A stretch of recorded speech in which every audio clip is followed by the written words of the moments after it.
And it's your boy Jose Ortega, Non-Millennial Millennials Podcast, No Remorse Podcast Network, House of Spades Media, episode 82. Before I bring in my mans, I got to get these ads off real quick because I just want to dive straight into the shits. This episode has been brought to you by Seductive Sweets. If you need any type of cakes, put sprinkles, all types of glittering and shit, you need something for a birthday party, a funeral, we do those too. You need something for a wedding, we got those too. Seductive Sweets, everything you need. If your taste buds is pussy, they also got the gluten-free for you too. So just keep that in mind. Whatever you need at Seductive Sweets, Instagram, Facebook, all that. And also by Success GPS, as I am a Black-Dino man that's doing this podcast right now. A lot of my peoples have bad credit. So, if you need to get your credit from in check, because you know what I'm saying, you want to buy that car, you want to impress that chick on Instagram by getting her a new bag that you really can't afford, you feel me? Success GPS, get your life together at Instagram, _the_success _GPS. I know it's a lot, but follow me here one time. But, to the shits. Like I said before, episode 82, I'm here with Detroit's own nerdcore artist, producer, like the man behind some of my favorite tracks by some, like one of my favorite artists, Crimson Alchemist, like Trust the Process, Momentum, 1/3 of the production duo Soundproof. I got my man's Mark Cooper here with me today. How you doing, bro? I'm doing great. How about you? I'm surviving, bro. You know what I'm saying? Every day, but the hustle always goes. That's how life is. Yeah, one day at a time, you know what I mean? Yeah. But last year, I just got privy to who you were. Okay. You're the manager for one of my favorite artists, friend of mine, Crimson Alchemist. Yeah. And I assumed everything that coming from you was just like management. I figured you were just the man behind the scenes, and then I see the production tag for Trust the Process, and I'm like, oh shit. And then I hear I Am Player One, and I'm like, oh shit. Yeah. So it's like you covering like 3 different bases of the game and the culture.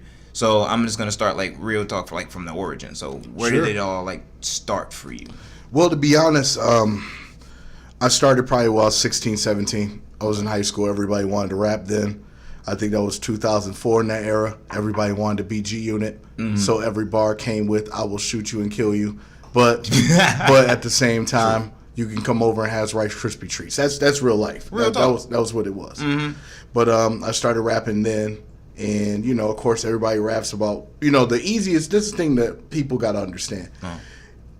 People rap like the individuals that they hear and say, "Hey, I want to rap like them." Mm-hmm. So you'll get the consensus of individuals that'll be like, "Oh, they just trying to do this mumble rap. Oh, they're just trying to do that." Mm-hmm. Well, what if that 16-year-old heard Lil Yachty and said, "Hey, I want to do that." Yeah, you have to look at it from that aspect. Absolutely. So the people who are 94 and heard Big Daddy Kane was like, "Look, I want to rap." Mm-hmm. So they rap like what? Big Daddy Kane, right? Absolutely. So if somebody heard Soulja Boy and it's like, you know what, I like to do rap songs with dances and stuff too, they start rapping like them. Mm-hmm. So it's an influence thing. Right. So that's where those things belie. So the old heads are going to say this, the new kids are going to say that. Right. So it's a never-ending argument because it depends on the origins of where they wanted to start rap. Mm-hmm. And that's something to also take into account. So I was doing that at first, and then one day I woke up. You had some G-Unit bars? Oh, yeah.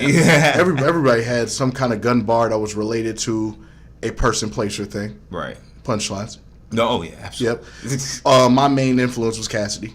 So 100. So I liked the bar and punchline set up on each things. You know what I mean? Were you like the freestyle lunchroom guy, or did you just write your bars? Well, to be honest, we really didn't have a circle like that at our high school. Unfortunately, some people could rap, some people couldn't, and they just kind of kept it on the hush or whatever, or they kept it in their groups or their circles. But I unfortunately did not have that lunchroom time.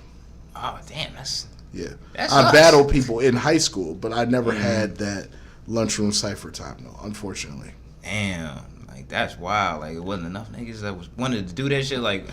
Well, they were so secretive. You know what I'm saying about it. So yeah. All right. What high school did you go to? I went to Groves. Oh, okay. Yeah, same school as Mike Posner went to. He was a year younger than me. Mike Poser's from Michigan?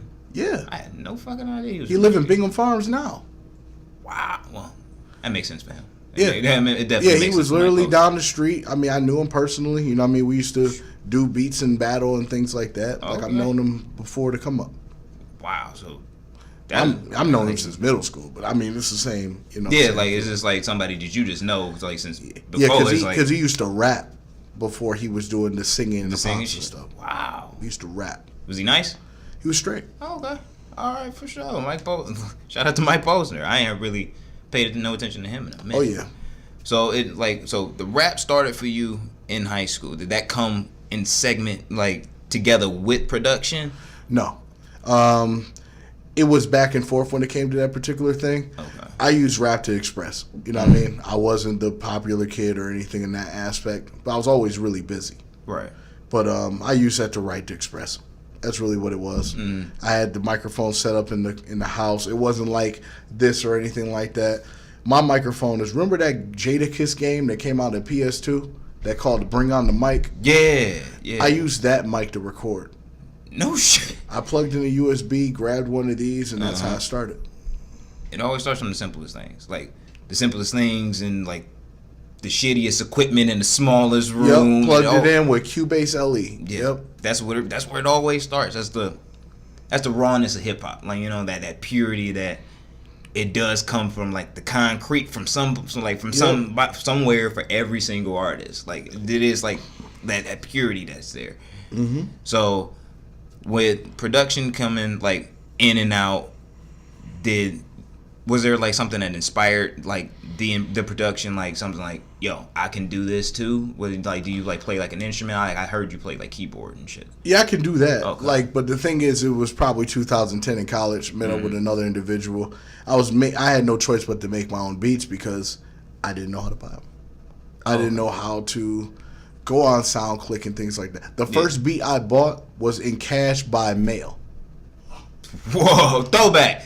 Nobody know about that shit. And that was 2010. Damn, nobody know about that shit no more. Nobody. That struggle is like gone now. It's like so easy to just get on and be like, yo, let me DM this producer. Yo, I want your beat. How much you charge? You know what I'm saying? And Cash App, and it's an instant almost. Exactly. And so like, I know artists that try to like do that like stand off from that shit. Like, I don't want to buy someone else's beat when I have a beat in my head and I feel like I could do it better. Like, right. I feel like then when Kanye, like last year, people was like, when he said like, yo, I want to do everybody else's album better.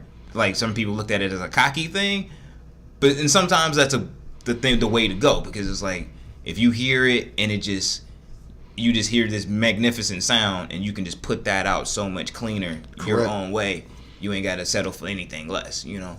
Agreed. And I think that's genius, but it's hard as fuck to do. You know what I'm saying? Like, for sure. So, I think my next question would be, and it's a deep question. Okay. Like, when and where did hip hop find you? Like, when did you kind of like fall into, yo, this is the sound, this is what I love, this is what I fuck with, like, for real, this is coming from me and it's a part of me? When did that happen for you? When it comes to the actual hip hop, as in like, this is what I want to do, or you mean like, when did the genre, when I started enjoying the genre? Let's do both. Let's say both. Okay. Well, I started enjoying the genre. Everybody's like, there's your Pac, there's your Biggie, there's your Nas, all of that stuff. It was Bone Thugs and Harmony for me. Really? Okay. Because I was always the individual who listened to Michael Jackson and all the older stuff. Right. And I always liked harmonies. Mm-hmm. So by combining both of those styles together, I actually made something. Although, as a kid, I mean, I saw it on the box. Mm-hmm. I didn't see it, buying a CD or anything like that, because my parents wouldn't have me buy that. You know what I mean? Right. At that time, I'm like 7 or 8. I'm like 7 or 8 years old at that point. You know what I mean? So I've always had Michael Jackson records and and all the older stuff, because my family's a little older. So I've heard all the things from the vinyl records and all that. Mm-hmm. But Bone Thugs and Harmony inspired me just because of the concept of that hey, you can sing and you can rap too. You don't necessarily have to be this individual where it's just strictly this lane or that lane. Exactly. So the fact that they did that with 4 or 5 people, it was like they did boy band stuff before that was even a thing. Yeah. You know what I mean? Yeah, for hip hop too. For hip hop on that. So if it wasn't for that, you probably wouldn't hear Migos today. And I'm not saying it as in like that's where to draw an inspiration from. Mm-hmm. But having three people on a song, on a rap song, makes that into a whole nother entity. Yeah, when it comes to that. Yeah, when they work off each other that way. Yeah. But if it comes to rap and being inspired of it, of course it's gonna the Eminems, the Royces, Cassidy, of course, Fabulous. Yeah. I liked all those because they actually had bars where you could be like, I get it. Yeah. See, and sometimes when it comes to rap, it's hard to listen to people and get it. Yeah. Completely And when they do the punchlines yeah. and stuff, then you have an aspect to understand how he set that line up together. Mm-hmm. And that's entertaining. Yeah. And that's also entertaining for somebody who watches battle rap. Right. Battle rap was also, you know what I mean? I like Murder Mook and Iron Solomon and, and Quest and Marv and all those individuals. Okay. I looked up to them because it was more than the beat. Yeah. It was more than that. You would have to literally be able to convince me, is this dope? Yeah. And that's what battle rap is about. And that's what a lot of lyricism is about. Mm-hmm. You need to prove to me, why should I listen to more of your catalog? Absolutely. I can't agree more. I can't agree more. It's like I never so you're all about if you're gonna be in the booth, you gonna give 110%. Like no doubt. No matter who song you want. Exactly. Like people ain't doing that shit. It's like leaving up a link on certain people's tracks. Like, oh, I'm here with a friend. Like, oh, I'm gonna just give him like this little 15, 16 bar over here real quick. Like, me personally, as a manager, when I have Crimson in the booth and she's rapping with somebody else, I tell her to give them a body bag. I tell them to give a link to Amazon.com for the pack of body bags, and you send that right after in the email. And that shit shows. It's like it delivers right off. Every single time. But that's the thing you want to do. But at the same time, you don't have to be aggressively the best 16. You want to have the most memorable 16. Absolutely. You know what I'm saying? If we're talking about our catalog, there's a difference between Flu Shots and Sole Purpose. Right. Get what I'm saying? Absolutely. It's the same kill, but it's somebody that can remember or resonate with the verse. Exactly. You know what I mean? You don't want to honestly cannabis everything because then people are like, wow, that's too much. Yeah. You just got to fit what's necessary for the track. Right. And it shows some variety. The Goldilocks comparison. You know what I mean? You want things to be just right. Mm-hmm. And if you keep doing that and giving that intensity and dedication and things like that, then it's just something that's called a polished sound. Yeah. Like perfect example. I've never heard a whack Ludacris verse. If you say in verses, I 100%. 100% I can agree with you. I mean, other tracks, whatever, but I'm just saying on the verse aspect, I never heard anything like that. Yeah, like Ludacris is also another underrated artist due to either, I don't know whether we see him too much, like as far as movies goes, and it just starts to discredit his hip-hop reputation, or if it's, he hasn't made a, I guess, quote-unquote classic in so long that people just disregard it. But he's also one of the greats. Like, he's, before the South was really popping. Yep. For real. Like, he was one of those guys that was leading that in with T.I. and everything, And he was a guys. DJ at first. I heard that. Yeah, he was a DJ, and then they said, forget it, I'm going to spin records. And then that's where it brought to life. And then afterwards, I think he went into real estate in the middle of the movie process and things like that. So he did step away from rap. Yeah. But yeah. I mean, like, you got to be a jack of all trades, just like you know what I'm saying? Kind of consistently keep that bag going. Like, I don't see today, not unless you're a supreme, like, artist, like that superstar artist, that you just making a 100 comfortable living just off bars alone. Yeah. Because it's like, if you sign to a label, the label gonna fuck you over for more than half of that check. Like, they gonna get their piece, management, promotion, all that shit they eat, and then you eat ass. So it's like, And then if you know, doing it the independent way, it has its, you know, its own struggles too. So it's like, that is like something that's so hard for, you know, people to just overcome in the artistry, to just being one dimensional. Like, you have to do more. I agree. Yeah. When did like management come in? Because like I said, like we've discussed, like you've been with, you know, the artistry, then, you know, production. When did management come in? Because that's business. Like, that's going from like the stew to, you know what I'm saying, the conference room. Well, I could just start off like this. A lot of people don't know this. I have 2 college degrees for marketing and business administration at Wayne State. No shit. So I definitely did that. And, you know, I heard about Crimson through a mutual. Mm-hmm. And I was like, you know, she's dope. So I wanted, you know, as on a producing kind of particular end. Right. But when it comes to management, it's like, she's the first person I ever managed, actually. Okay. And it's not like I was sitting there thinking, oh, I got all these moves, now I got all these connections, now I need this artist, I'm gonna make this record label, Rental Records, and then, you know, right. and then try to think that you're gonna cash clout off of that. But it's more than that. Timberland said it best. Stop chasing the artists that are already on. Find an artist that you believe in and build the sound around that artist. Because not only that, the artist already feels that you're there in their corner and you've been in their process the whole time. Right. And then that's where the trust and the loyalty comes in. And then afterwards became the best of friends. It became basically family. Oh. So it was one of those things that, and she was like, you know, she was just wanting to get to the next spot. Mm-hmm. You know what I mean? And you wanted to help her get to that next spot. Exactly. You know what I'm saying? And that's the best way of doing it. But then again, you know, think about it, you know, you spoon feed yourself. You're like, so what makes you think you the person that get her to the next spot? Exactly. When you the rapper as well. Mm-hmm. And that's a hard pill to swallow. It's one of those things. It's like, are you willing to give up the opportunities that could have been given to you for somebody else? Right. And that's a question you got to ask yourself every day. Yeah.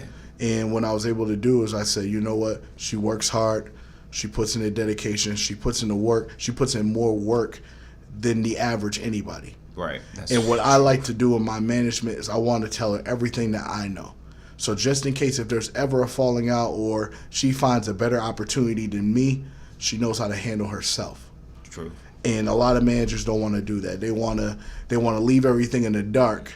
So the artist becomes dependent. Yep. Yeah. And then, you know, that 7-figure contract comes out of nowhere. Mm-hmm. And then they're like, yeah, I want to make sure I get my 30% on that. So they basically eating off the moving lottery ticket is probably the best analogy I can give you. Yeah. The continuous lottery ticket to where I could just wait until that number is called. But I don't have to buy it more than once. Yeah. I just paid $1 just putting the opportunity out there. And I'm going to wait until that time comes. Right.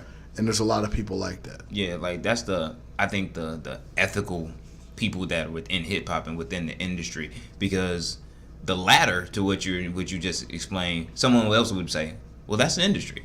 Yeah. Like then that's the way it is. It's like I'm take my 30%. You know what I'm saying? I know what I know. If they still with me, they fucking with me. I'm still gonna be here. You know what I'm saying? Like, but it's like that dependency. You know, like I like the transferring over of knowledge. I think that's just like important in the game, just period. Right. Because it's like if you see how like shit just shifts. If a bunch of, you know, kids are watching a bunch of stupid motherfuckers doing a bunch of stupid shit, they're getting inspired by that shit. So it's gonna recycle and, you know, and recycle and recycle. Or if no one's telling them anything, they're just gonna keep doing more and more wild shit, and we're gonna have questions like, what the fuck are they doing? We didn't tell them otherwise. You know, there was no transference of information of that knowledge. You know what I'm saying? So like that's pure. You know, so like you felt like you had like have to take a step back for yourself just to make sure that then like to help her coast to her dream. And I couldn't imagine like putting myself in that position where it's like what is that process? Like what is that mental where you just gotta, you know, like, are you just like focusing on like your future, her future, what it's like apart, or what y'all doing together? Like, how is that, like, that process mentally for you?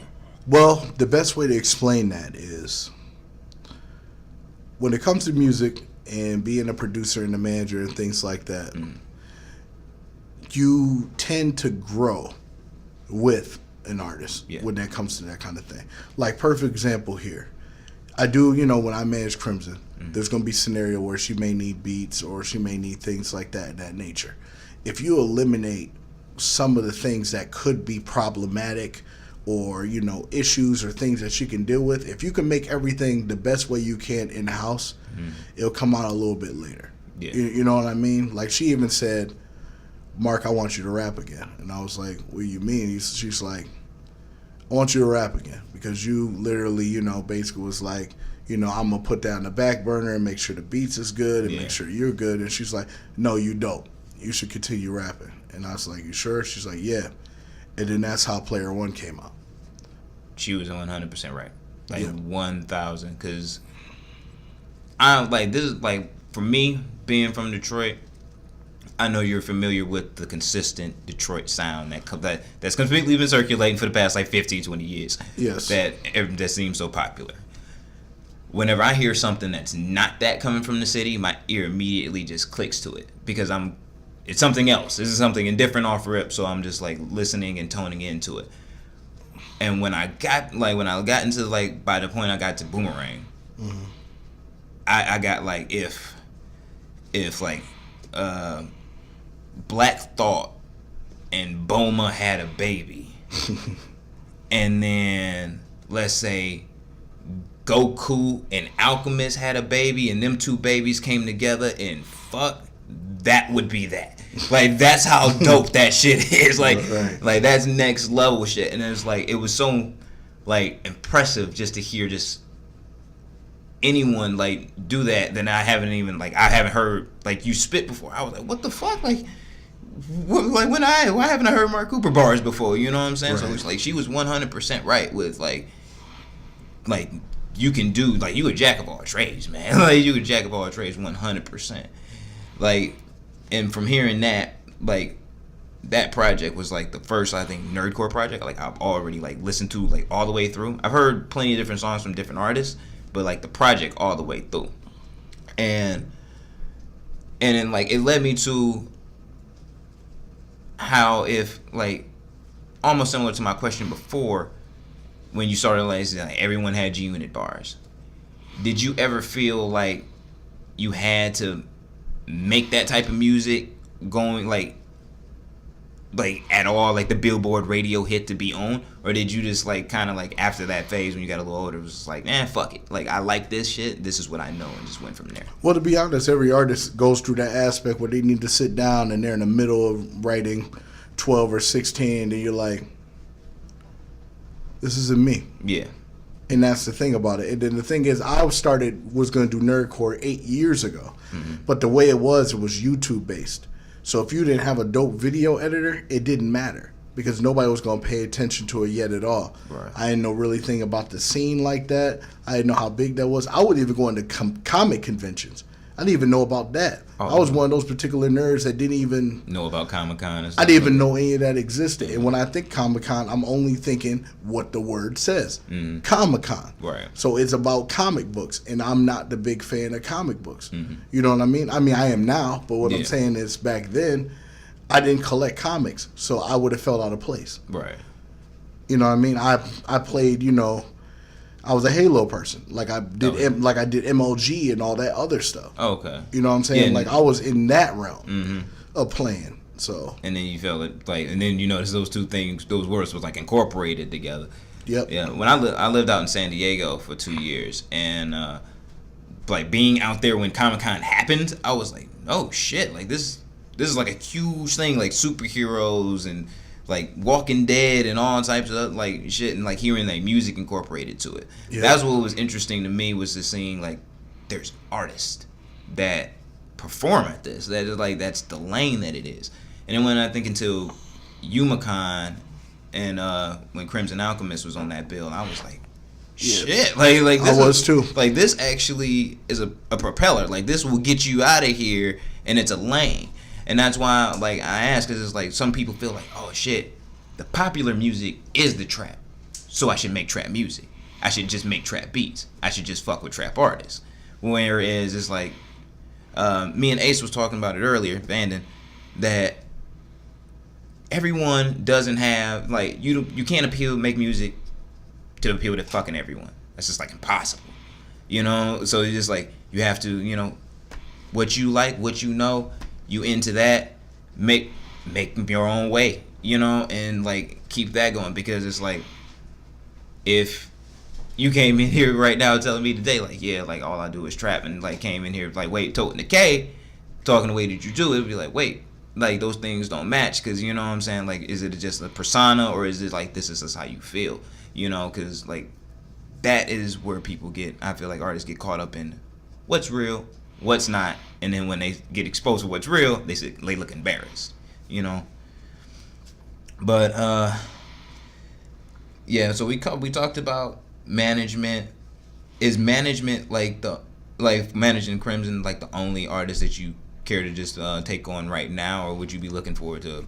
Well, to be honest, funny that you asked that. I actually manage a different group of artists, which is pretty interesting. Okay. I was covering before about Dragon Ball Z and the composers for the show. Yeah. I managed them. Really? Yeah. They made a group called SSJ. And there were just three guys that were in the studio making all the things from the DBZ and, you know, like everything that you remember from the Toonami show of that. Yeah. They put their hands in that. They would actually produce, I think, 85 or 90% of the tracks that's on there. I met them at Kamea-Con, and then, you know, those are the people I looked up to musically. Yeah, because my inspiration is the Dragon Ball Z music. Exactly. It was great. It was great music back then. Like, Exactly. Toonami had like great dope tracks. Like those was like amazing. Yep. So I handle their things, and I'm also their booking agent. Oh. So I make sure, you know, get them booked for particular cons and things of that nature.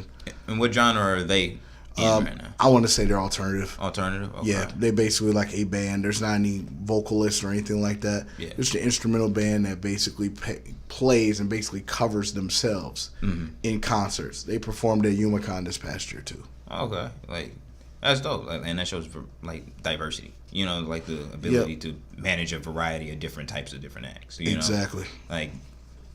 Like, bruh, you bust your shit now. Like I fucks with it because it's like it's rare to see someone trying to tackle, like I said, like all aspects and be a jack of all trades when it comes down to hip hop.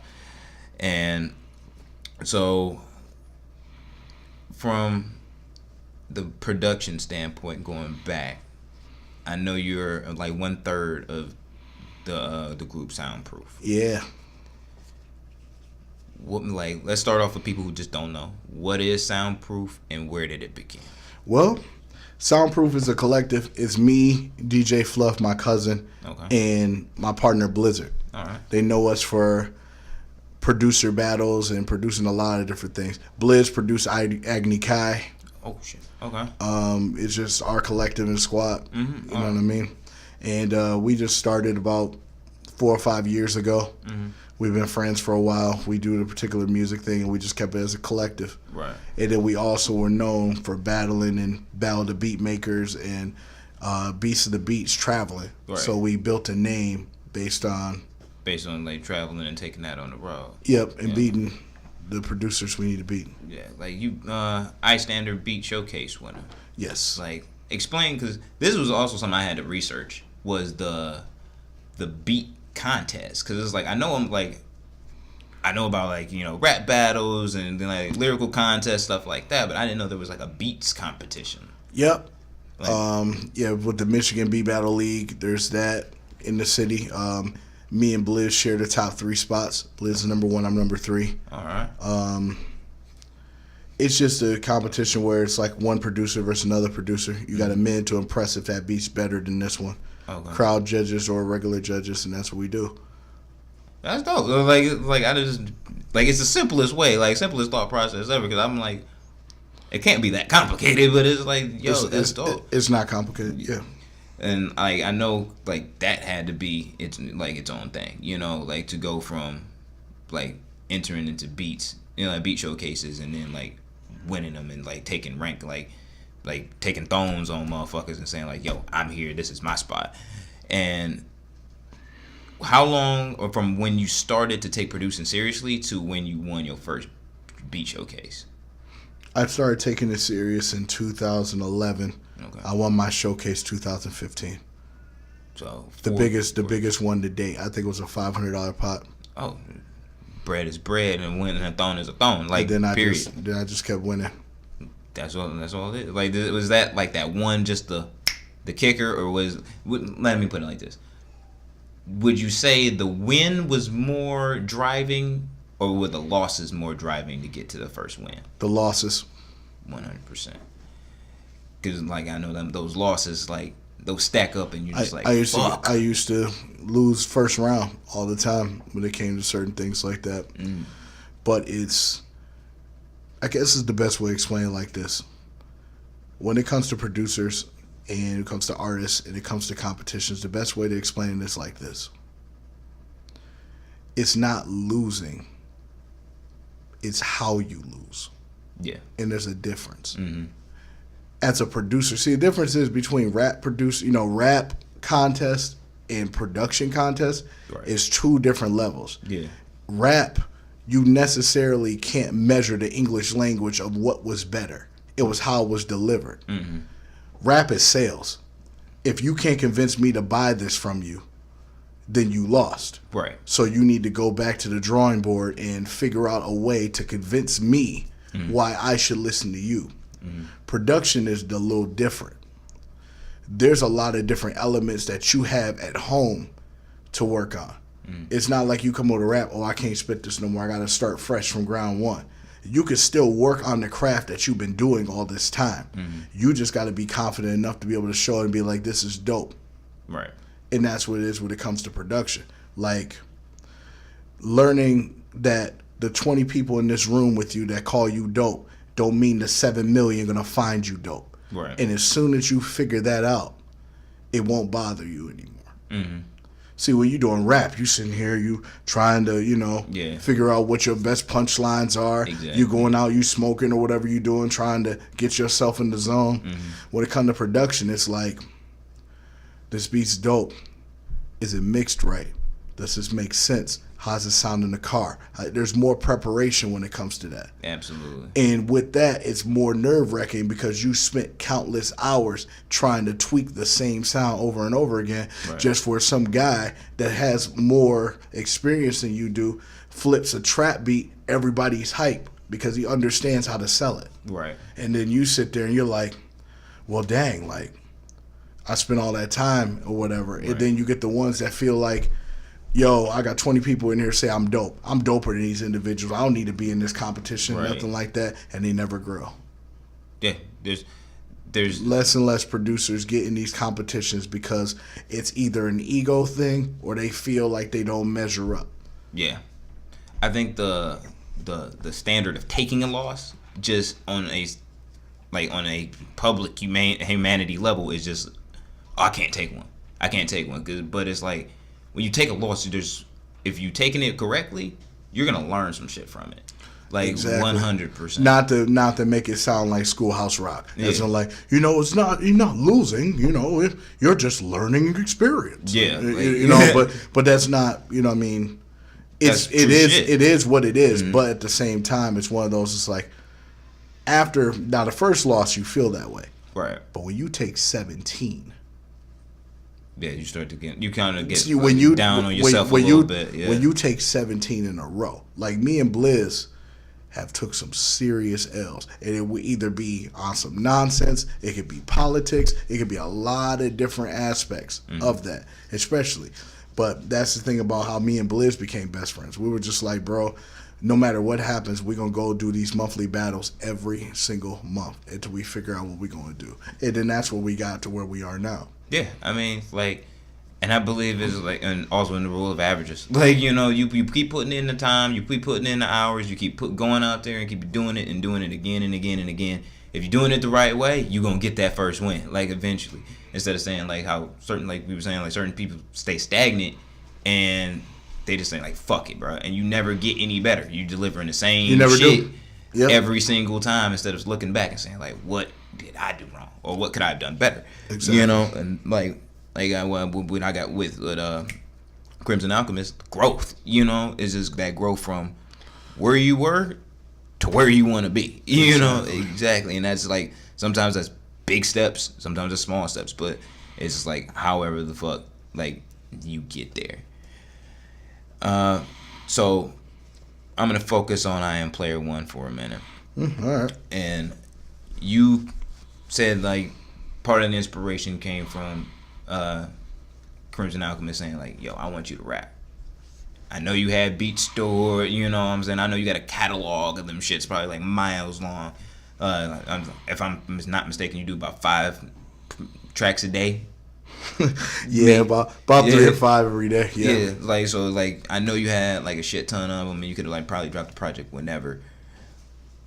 What was the process in the making I Am Player One? Because to make a project like that isn't just do it. Well, I would probably say the best inspiration 2016. I ran the Mega Ran in Shotokan, and Mega Ran's one of like the Rushmore of nerdcore, basically. Okay. He's one of the people that's in the very beginning of the scene, and you know did a lot of Mega Man raps and things like that. That's what he did. So when I met him, you know, what I mean, I was just, you know, I was like, wow, there's really a scene for rap performances. That's really dope. Right. So what I did was afterwards we went to the bar or whatever. You know, he decided to hang out with us, which was really cool. And I asked him, I said, you know, I was really debating about doing the nerdcore thing again or whatever. And I said, if I decided to do it, would you support me? He said, yeah, Coop, I got you, no problems. And then that's when I decided to come out with the project I Am Player One. But the thing is like Player One, I was a Tron fan. Yeah. The original Player One is from Tron in video games. In the video game. So that's why the cover showed, you know, like me Tron as a suit, Tron yeah. in a Tron outfit, because that's the original Player One. Everything else was Player A, Player B, or things like that. Right. But Player One specifically was out of Tron, for what I'm understanding. And what I wanted to do was like, you're in a niche market, Mark. Like, really, you think Eminem gonna be like, yo, that Player One, you know what I mean? Like, think about it being nerdcore, it's a niche. So not the average street dude with a 40 and a switcher gonna be like, I get that Zelda reference. You get what I'm saying? Exactly. But it's the aspect of understanding that, look, you're about to get ready to start making music that's not really for everybody. And that's the first time you really did anything like that. Right. No, you know what I mean? You're not going to have people lined up out the door for this album and things like that. I mean, I'm thinking about how it really is. And when I was saying, why don't I make it like I'm trapped in a game? Right. And call it nerdcore? Why don't I make the niche the concept of the album? Yeah. Like it plays off like that, like very well. It's like when I'm listening to it, like, cause I'm the type of person, like when I'm listening to a project, I listen to it like as it's constructed, like start at 1 all the way through. And it was just like, it played off like oh so well, just like even with the skits, you know, like, you know, running into like the main boss, you know, at that, you know, towards the end of the album and everything like that. It was just like you felt within it, and it's just like you felt within it, but it's really good music. You know, it's not just nerdcore. Like it's like I put that as like really good music, and like that's why I asked, like, there has to be like that concept, you know, and like your concept is like really deep to why you create a project like that. Like, you know, you trap the game, and I feel like even with it being nerdcore, I feel like even if you're not a nerdcore fan, you could get that. You know what I'm saying? You could just get the majority of the work. That's the contrast. You know? The best way to when I did it was I Am Player One. You know what I mean? But the album is still called Mark Cooper I Am Player One, right, which is a segment of it. And the new album that comes out March 2nd, actually, with a release party, is called The Allspark. The Allspark. And that's basically bridging off of the way to get out of the game is with the Allspark. Get the Allspark. And then that's where the next album comes in, and then you see me actually do it. Like the play on words for I Am Player One, it's the tutorial. That whole thing is the tutorial. That's deep. That's deep. All right. So it's not like, I'm doing all these little challenges, nothing like that, because she said you got to go through the level bosses. I didn't do any level bosses whatsoever in that entire project. Makes sense. So now, you know what I mean? Yeah, I'm gonna say the next Allspark gonna be dope then. Like, because if that's the tutorial, that's the warm up to the next joint. Like, that's gonna be fucking crazy. Like, straight up. Do you mind if we play an untitled, like, unreleased track that you had in process for I Am Player One? Yeah, we can do that. We got an exclusive here. It's like first exclusive like track that we've ever gotten. Period. Like on the show. So we're gonna drop the untitled track from Mark Cooper from like the process of I Am Making Player One right now. All right.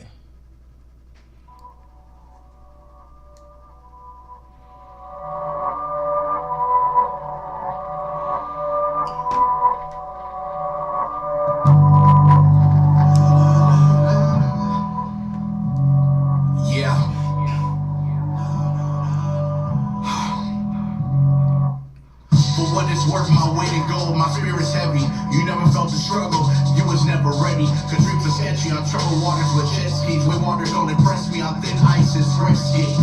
Often to these kings through the nights of justice. Don't discuss it, cause having doubts is not productive. I won't trust it, like a scheme full of pyramids. Winning is never easy, break it down to the never end. No real timber is offbeat, no ad-libs. Falling short despite all efforts that your parents did. Embodying what you never find. I'm settling for the ceiling simply when you're scared to climb. Keep that in mind, my soul is well treated. Powers combined, Captain Planet, heart rate still needed. Sit calm, Rollo, good love when I preach it. Hope you can yak back when I repeat it.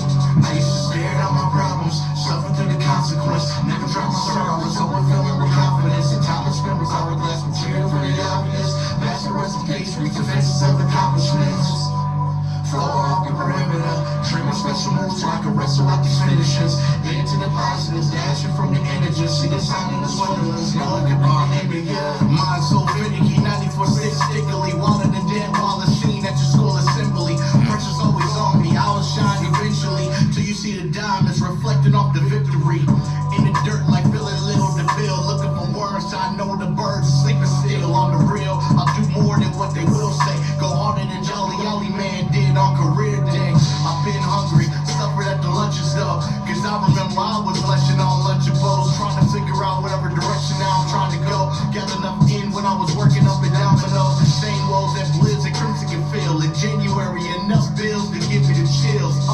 Keep it 100, not keeping the mill. The ones that screw you over, the ones that get you the drills. Got bars most media can't handle yet. Four girls, R. Kelly live, so scandalous. No scope, take the halo as a favor. I'm making Mr. Freeze while pull out the Schwarzenegger. X and O, it's gonna be a cat's game. Having more missing it. 10's last name. I got the brain to take over the world. My pinky is in the sky for the fancy boys and girls. Rocking a turtleneck sweater. Oh shit. Check the attire, know I'm suited to be better. Never had a ruler, cause I fail it to measure. I know I'm the one, so exit the Nebuchadnezzar. I'm there towards and I'm on the sword. My killer instinct is full door. I can't ignore moves that make things happen. Cause I have passion, you just ask man. I was still tagging, you were still bragging. So why we have a connection if you're still lagging? I can hardly imagine. You take a heart of a dragon. Till then, I'll be on my P's and Q's. Try to scramble out the words that I wanna use. If you think you at the end, you don't got a clue. Until the challenger appears right in front of you.